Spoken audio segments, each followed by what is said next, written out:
Question on how to find out the inflection point where the curvature of the function changes. The question is, given the function y is equal to 5x cube plus 2x square minus 3x, the inflection point where the curvature of the function changes is, the options are being given. We need to find out the correct option. Okay, so by inflection point, and here it is being told, it is a point where the curvature of the function changes. Okay, if I draw a graph, and let me try to explain it here.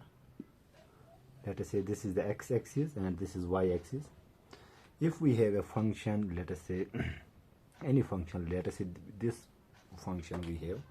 Okay, so we need to find out the point where the curvature of the function changes. Okay, so here it will be this very point where the function changes, it is curvature. Okay, to the left of this point the function is what we call concave, and to the right of this function, the to the right of this point the function is convex. Okay, so we use the second derivative test to find out the concavity, rather the inflection point here. Okay, we know that the first derivative, let me write it here, dy upon dx, it gives us, when we set it equal to 0, it gives us the slope of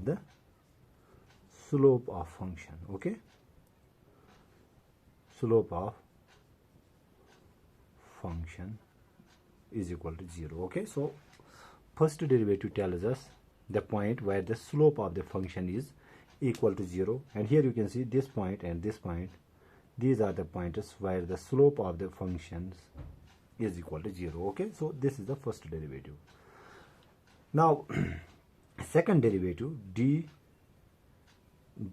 square y upon dx square. Okay, the sign of the second derivative tells us whether the function is what we call the convex or concave. If the second derivative comes out to be less than 0, we say the function is, okay, when we have the second derivative less than 0, so we have a concave function.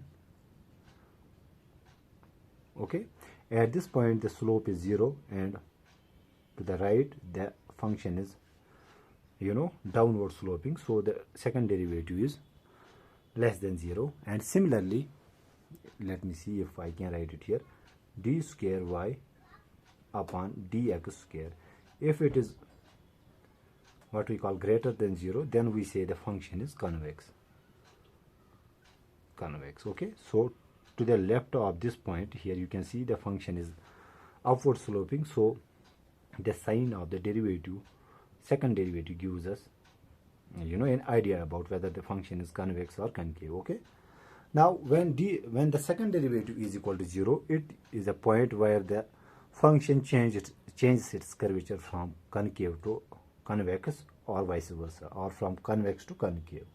Okay, so coming to the question now, we have y is equal to 5x cube plus 2x square minus 3x. Okay, so we are interested in second derivative.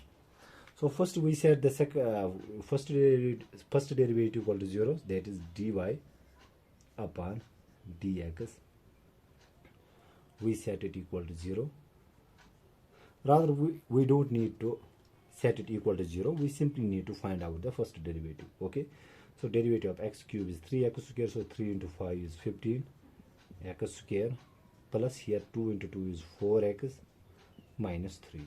This is the first derivative. Now we take the second derivative, d square y upon dx square. Okay, let's take the second derivative of this function, and we set it equal to 0. Okay, because at inflection point second derivative should be equal to 0, so we take the second derivative, so 2 into 15 is 30x plus derivative of x is 1, so we are left with 4, and we set it equal to 0 because derivative of minus 3 will be 0, it is constant here. Solving for x here, so 30x is equal to minus 4 implies x is equal to minus 4 upon 30, which is equal to minus 2 upon 15. Okay, the point where the function changes its curvature is minus 2 upon 50. 2 upon 15. Okay, it is simply a rough rough diagram here. It cannot be in the positive, in the first quadrant obviously, but I hope you got the idea. When we set the second derivative equal to 0, we get the point where the function changes its curvature. Okay, if we set first derivative equal to 0, it will give us the slope of the function. Okay, so first derivative is used to find out the slope of the function. Second derivative is used to find out whether the function is convex, concave, or we have a inflection point. Okay, I hope I make myself clear in this video. Thank you. The correct option should be D option here.